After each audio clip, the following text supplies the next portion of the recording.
Bank Indonesia berusaha memberikan pemahaman kepada para UMKM agar dapat memasarkan produknya ke pasar internasional.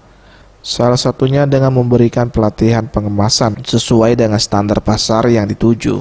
Deputi Bank Indonesia Rosmaya Hadi mengatakan, untuk Sumatera Selatan komoditi kopi menjadi pilihan yang tepat bersaing di pasar ekspor karena kualitas kopi yang dihasilkan tidak kalah dari negara lain. Menurutnya, dengan pengelolaan yang tepat didukung peran serta pemerintah daerah, produk kopi Sumatera Selatan ini dapat menjadi salah satu komoditi andalan yang dapat meningkatkan pendapatan daerah. Program strategis untuk bagaimana caranya untuk mendukung ekspor. Nah, ini salah satunya adalah di tiap-tiap daerah apa yang menjadi potensi daerah itu. Nah, salah satunya di Palembang ini atau Sumatera Selatan ini adalah kopi.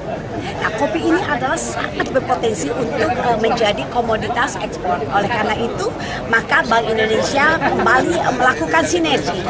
Sesuai dengan program strategis Bank Indonesia, melakukan sinergi dengan pemerintahan daerah di sini, kemudian dengan LPEI, Pembiayaan Ekspor Indonesia, dan juga dengan Bea Cukai, untuk bersama-sama bersinergi